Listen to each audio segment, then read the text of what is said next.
יברכך אדוני וישמרך. 사랑과 자비가 풍성하신 하늘의 하나님 아버지, 오늘도 새 날을 허락해 주신 것을 감사합니다.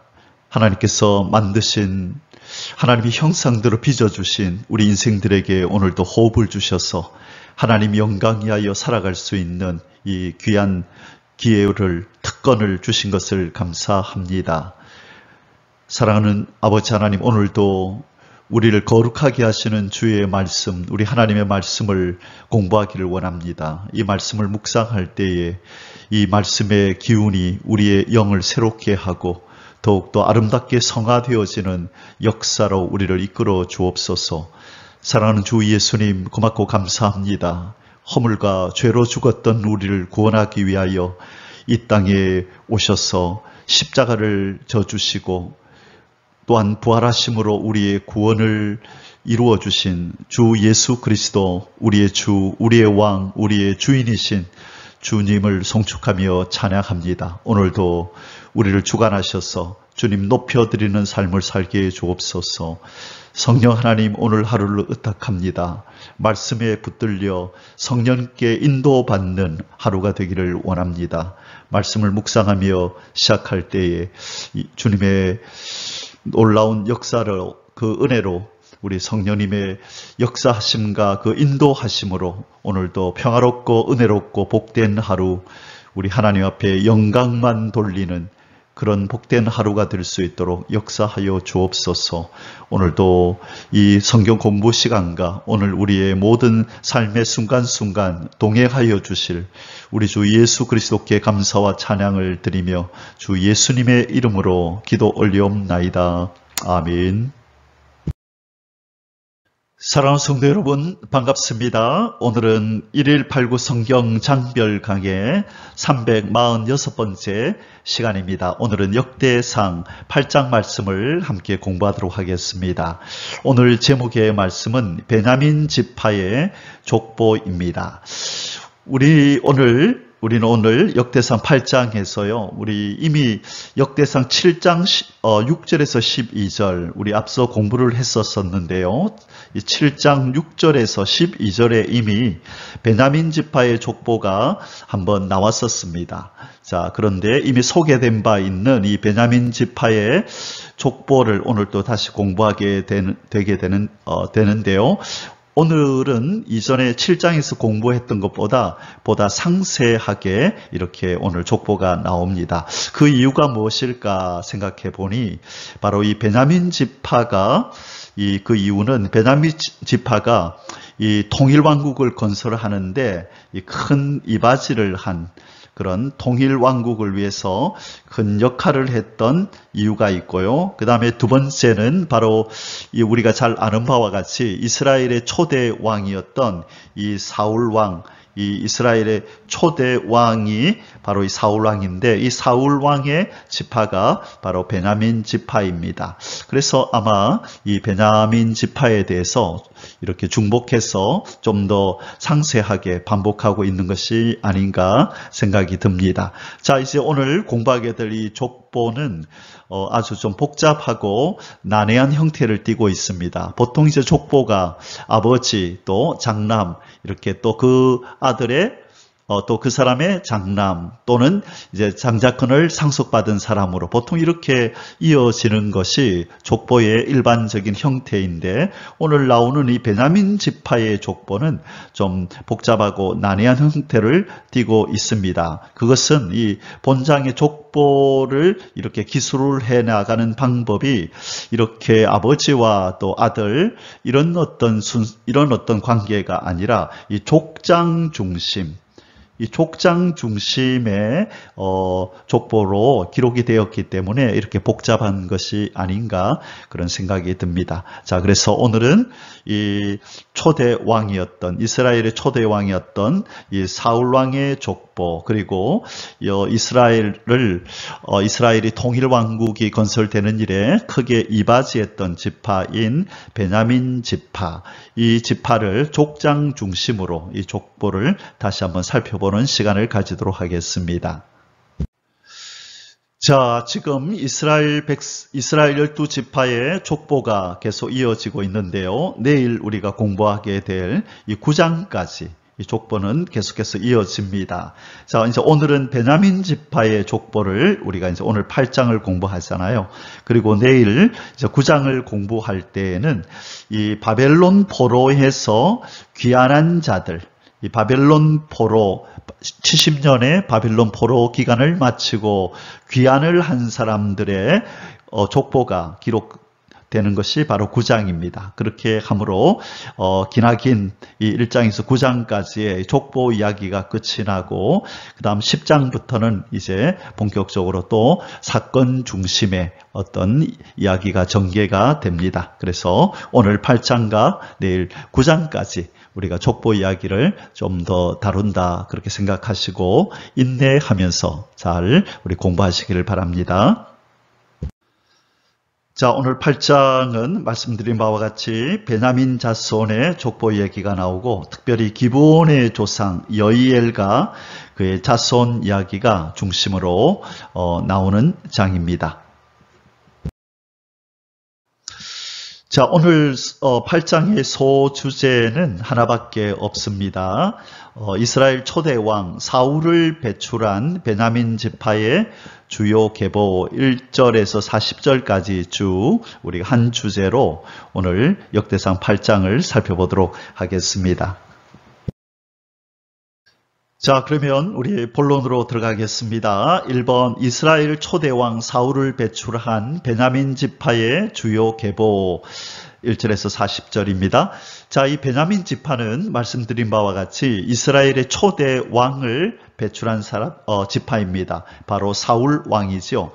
비록 이 사울 일대에 그치기는 했습니다. 이 왕위가요. 사울 다음에 실은 이제 요나단으로 이어서야 하는데 하나님께서는 사울을 패하시고 요나단 대신에 다윗을 왕으로 세우신 것 우리는 잘 압니다. 자, 그런데 우리가 보통 이런 어떤 드라마나 영화를 보면 이 왕이 이렇게 바뀌면 그 전 왕 만약에 사이가 좋았으면 그냥 그 전 왕의 가족들, 친지들을 이렇게 살려주지만 그러나 이런 적대 관계에 있었던 이 앞선 왕의 가족과 친지들은 몰살을 시키고 전멸을 시켜서 어떤 씨를 말리는 그렇죠. 그래서 혹시나 있을지 모를 반역의 씨앗을 미리 잘라버리는 그런 일들이 보통 자행되고 하는데요. 우리는 이 사울가와 이 다윗과의 이런 관계에서는 그런 모습을 볼 수가 없습니다.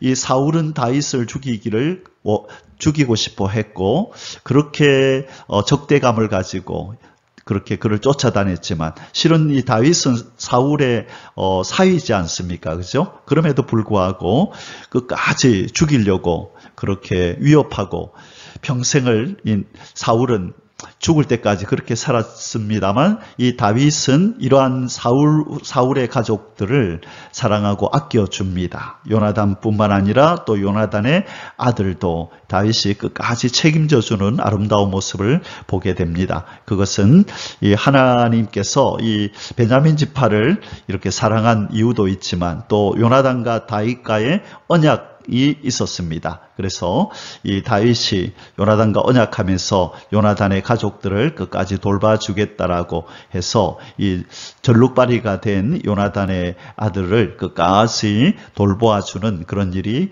있게 됩니다. 자, 그뿐만 아니라 이제 사울을 배출한 베냐민 지파도 이 다윗의 다윗이 왕위를 잘 이렇게 이어갈 수 있도록 적극적으로 베냐민 지파가 도와줍니다. 그래서 나중에 다윗이 12지파를 통일하고 이스라엘의 통일 왕국을 이루는 일에 아주 크게 중추적인 역할을 감당했던 지파가 바로 베냐민 지파입니다. 그래서 이렇게 이전에 7장에서 한번 언급했던 베냐민 지파의 족보를 다시 한번 이 8장에서 다시 한번 언급하는 이유가 바로 여기에 있다라고 우리가 생각할 수 있는 것입니다. 자, 어제 우리 7장을 공부할 때도 한번 이 지도를 통하여서 베냐민이 어디에 있는지 우리가 살펴보았지만 다시 한번 볼까요? 자, 베냐민은 바로 이 유다 지파가 거주하고 있던 바로 이 지역 바로 위에입니다. 베냐민. 자, 베냐민은 야곱의 몇째 아들이죠? 마지막 12번째 아들. 12째이고 이 라헬이 베냐민을 낳다가 죽었던 그 사건 어저께 제가 언급해 드렸습니다. 그래서 베냐민은 바로 이곳에 이 조그마한 땅에 이 좁은 땅에 거주하고 있던 아주 작은 지파였다. 그렇게 이해를 하시면 되겠습니다. 자, 그러면 1번, 작은 1번. 베냐민의 아들들, 벨라, 아스벨, 아하라, 노하, 라바. 자, 1절에서 2절입니다. 베냐민이 낳은 자는 맏아들 벨라와 둘째 아스벨과 셋째 아하라와 넷째 노하와 다섯째 라바이며. 아멘. 자, 계속해서 우리 베냐민 지파 사람들 중에서 족장들의 계보를 살펴보겠습니다. 2번 베냐민 지파 중의 주요 족장들의 계보 3절에서 28절입니다. 벨라에게 아들들이 있었으니 곧 앗달과 게라와 아비훗과 아비수아와 나아만과 아호아와 게라와 수부반과 후람이라. 예훗의 아들들은 이러하니라. 그들은 게바 주민의 우두머리로서 사로잡혀 마나핫으로 갔으니 곧 나아만과 아이야와 게라이며 게라는 또 우사와 아이훗을 낳았으며 사하라임은 두 아내 후심과 바하라를 내보낸 후에 모압 땅에서 자녀를 낳았으니 그의 아내 호데스에게서 낳은 자는 요밥과 시비야와 메사와 말감과 여우스와 사갸와 미르마이니. 이 아들들은 우두머리이며. 자, 우리 또 읽기 전에 우리 예훗이라는 우리에게 좀 익숙한 사람의 이름이 나왔죠. 자, 이 예훗은 이스라엘의 2대 사사입니다. 2대 사사 중에서 2대 사사. 1대 사사가 온니엘, 그 다음에 예훗, 그 다음에 이제 삼갈 이렇게 쭉 이어지죠. 자, 그래서 이 예훗은 이 사사 시대에 이 민족의 위기의 때에 이 앞장서서 그 이스라엘 민족을 구원해내는 이 사사 역할을 참 잘 감당했던 사람이 바로 예훗입니다. 이 예훗이 바로 사사로 활동하던 그 내용이 사사기 3장 12절, 13절에 보면 자세히 나와 있는데요. 이 사람은 바로 왼손잡이 용사였습니다. 왼손잡이 용사였고, 이때에 이 예훗이 살던 당시에 이스라엘은 여호와 하나님 앞에 악을 행하였습니다. 이 사사시대 한 350년 동안의 이 사사시대가 이어지는데요. 사사시대는 한 350년 정도 이어졌는데, 이때 줄곧 이스라엘 백성들은 하나님 앞에 악을 행하였고, 그때마다 하나님은 주변의 이방 나라들을 통하여서 이스라엘이 공격받게 하시고 압제당하게 하셨습니다. 자, 이때 예훗 때는 바로 이 모압이 이스라엘을 괴롭혔습니다. 18년 동안. 그때 모압의 이 왕이 에글론이라는 이 사람인데요. 이 사람이 18년 동안이나 이스라엘을 이렇게 압제했을 때, 이때 예훗이 모략을 써서 이 모압 왕 에글론을 칼로 찔러 죽이고, 그로부터 한 80년간을 80년간을 이스라엘의 이 태평 성대가 이루어지도록 평안한 날이 이루어지도록 그렇게 역사했던 이 귀한 사역을 감당했던 사람이 바로 예훗입니다. 이 예훗도 베냐민 지파 사람이라는 것을 오늘 우리가 기억하면 좋겠습니다. 자, 이와 같이 이 예훗의 이 후손들을 이렇게나 많이 쭉 설명하고 있는 것은 바로 이 예훗이 이스라엘에 큰 공헌을 하였기 때문인 것 같습니다. 자, 그러면 계속해서 우리 뒷구절도 읽도록 하겠습니다. 자, 또 그의 아내 후심에게서 지금 계속해서 예훗의 후손들의 이야기가 이어지고 있습니다. 아비둡과 엘바알을 낳았으며 엘바알의 아들들은 에벨과 미삼과 세메시니 그는 오노와 롯과 그 주변 마을들을 세웠고 또 부리아와 세마이니 그들은 아얄론 주민의 우두머리가 되어 그들이 가드 주민을 쫓아냈더라. 아히요와 사삭가, 여레목가, 스바디아와 아락가, 에델가, 미가엘가, 이스바와 요아는 다 부리아의 아들들이요. 스바디아와 무슬람가, 히스기와 헤벨가, 이스무레와 이슬리아와 요밥은 다 엘바알의 아들들이요. 자, 계속 읽겠습니다. 야김과 시그리와 삽디와 엘리에네와 실르데와 엘리엘과 아다야와 브라야와 시물랏은 다 시무이의 아들들이요. 이스방과 에벨과 엘리엘과 압동과 시그리와 하난과 하나냐와 엘람과 안도디야와 이브드야와 분우엘은 다 사삭의 아들들이요. 삼무레와 스하랴와 아달랴와 야레시야와 엘리야와 시그리는 다 여로함의 아들들이니 그들은 다 가문의 우두머리이며 그들의 족보의 우두머리로서 예루살렘에 거주하였더라. 아멘. 3번 이스라엘 초대왕 사울 계열의 주요 계보 29절에서 40절입니다.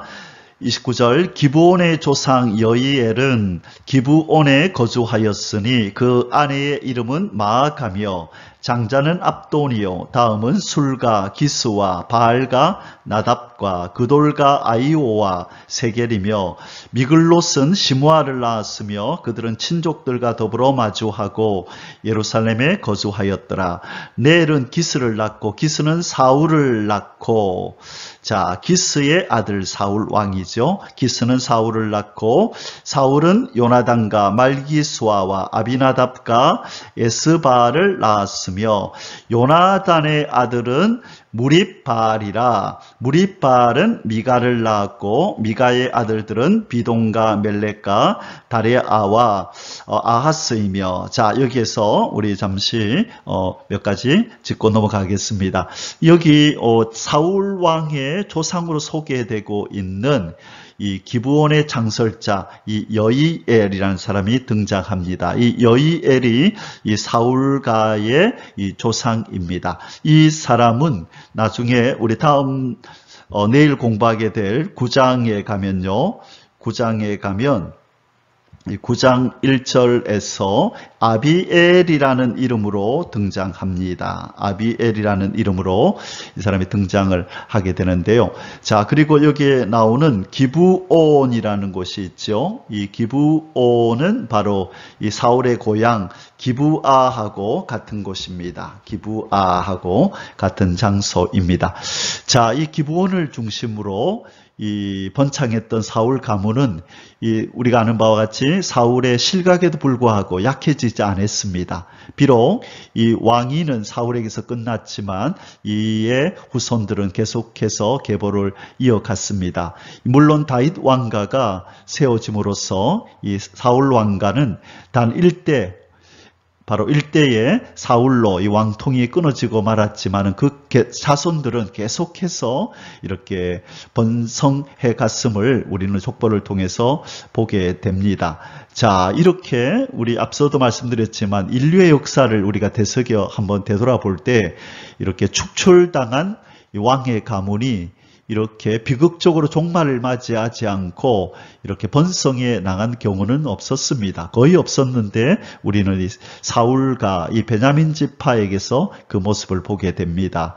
자, 이렇게 번성한 이유는 바로 두 가지 때문이라고 말씀드렸는데 기억나십니까? 첫째, 사울의 아들 요나단과 다윗과의 관계 때문이라고 말씀드렸습니다. 그리고 이 베냐민 지파가 다윗이 이스라엘을 통일하는데 크게 이바지하였다고 말씀드렸고요. 자, 그 다음에 또 우리가 한 가지를 더 생각해 보면 이제 34절에 등장하는 이 무립바알이라고 하는 이 요나단의 아들이 무립바알인데 좀 우리에게 생소하죠. 이 무립바알이 누구냐 하면 바로 이 요나단의 아들, 다윗의 친구였던 요나단의 아들 무미보셋입니다. 전록발이었었죠. 자, 그런데 다윗이 친구 요나단을 생각하여 이 무미보셋을 자기의 왕궁으로 초대하여 그 다윗과 함께 식사를 하는 그 영광을 누리도록 그렇게 해주었던 것을 우리는 기억합니다. 그래서 이 무립바알의 자손들이 계속 이어지는 모습을 보여주고 있는데요. 정말로 하나님께서는 이 보잘것없는 이 무미보셋을 이 다윗을 통하여 사랑받게 하시고 그의 후손이 계속 이어지는 이 은혜를 풍성히 누리도록 하나님께서 복을 주셨습니다. 그것은 바로 이 자기 아버지 요나단이 자기가 그 아버지 사울을 이어서 왕위를 계승함에 마땅함에도 불구하고 하나님의 뜻이 다윗에게 있는 줄을 알고 그의 왕위를 다윗에게 양보하는 참으로 겸손하고 아름다운 성품을 가졌던 이 요나단으로 인해서 그의 아들 이 무미보셋 이 무립바알도 그렇게 복을 받았다는 것을 우리는 기억하게 됩니다. 자, 그러면 계속해서 이 이스라엘 초대왕 사울 계열의 주요 계보를 계속 읽도록 하겠습니다. 36절입니다. 아하스는 여호앗다를 낳고 여호앗다는 알레멕과 아스마웻과 시므리를 낳고 시므리는 모사를 낳고 모사는 비느아를 낳았으며 비느아의 아들은 라바요 그의 아들은 엘르아사요 그의 아들은 아셀이며 아셀에게 6 아들이 있어 그들의 이름은 이러하니 아스리감과 보그르와 이스마엘과 스아랴와 오바댜와 하나니라. 아셀의 모든 아들이 이러하며 그의 아우 에색의 아들은 이러하니 그의 맏아들은 울람이요 둘째는 여우스요 셋째는 엘리멜렛이며 울람의 아들은 다 용감한 장사요 활을 잘 쏘는 자라. 아들과 손자가 많아 모두 150명이었더라. 베냐민의 자손들은 이러하였더라. 아멘.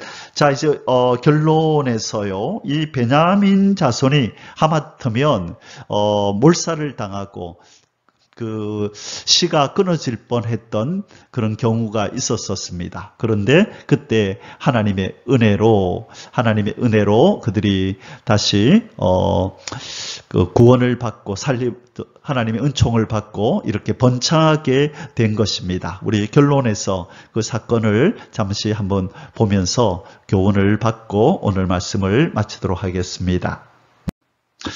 자, 우리가 베냐민 지파의 족보를 공부하면서 병행하여 이 베냐민 지파와 관련된 사건, 그들이 하마터면 진멸당할 뻔했던, 완전히 씨가 마를 뻔했던 사건을 우리가 참고로 한번 공부하는 것도 우리가 도움이 될 것 같습니다. 이 사건은 사사기 19장 1절부터 시작되는 사건입니다. 이 에브라임 지역에 살던 이 레이 사람 한 사람이 이 베들레헴에 있는 어떤 여인을 첩으로 이렇게 취하게 됩니다. 그런데 이 첩이 행음하고 이 남편을 떠나서 다시 자기 아비 집 베들레헴으로 도망을 칩니다. 그래서 이 에브라임에 있던 이 레위 사람이 베들레헴으로 도망을 친 자기 첩을 찾으려고 가서 이 베들레헴에서 다시 첩을 만나서 데리고 에브라임으로 오는 도중에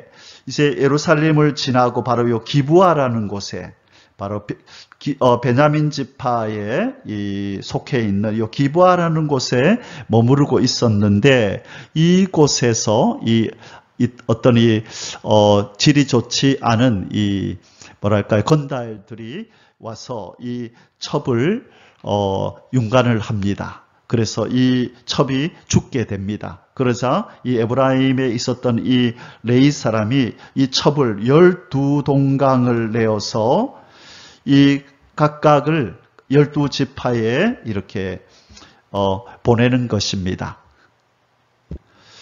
12지파에 보내면서 어떻게 이런 일이 있을 수 있느냐 하면서 온 12지파 사람들이 다 들고 일어납니다. 어떻게 감히 하나님을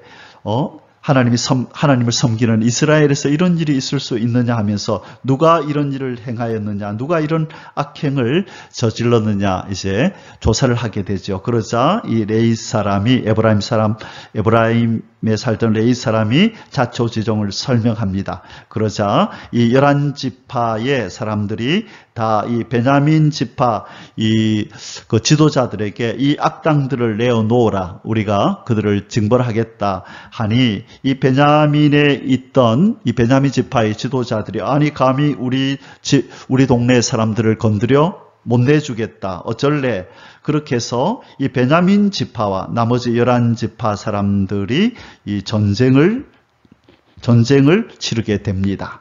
자, 그때에 이 베냐민 지파 사람들이 거의 다 몰살을 하고 이제 장정 600명만 남게 됩니다. 이제 여자도 죽고 다 죽고 남자 장정 600명만 살아남아서 이제 뒤늦게 이 11지파 사람들이 후회를 하는 겁니다. 큰일 났다. 하나님께서 우리에게 허락하신 이 12지파 중에서 이제 한 지파가 없어지게 생겼다.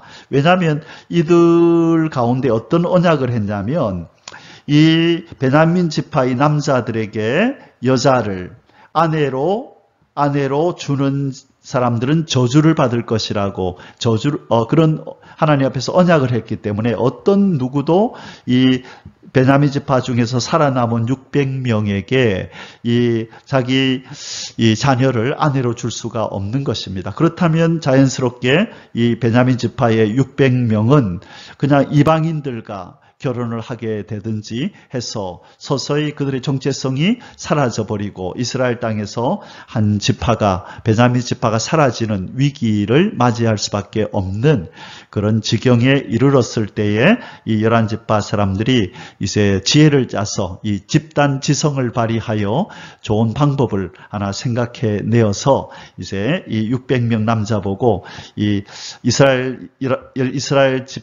이스라엘에서 어떤 잔치를 벌일 때에 이제 여자들이 나와서 춤을 추고 잔치를 벌일 때에 보쌈을 해가거라.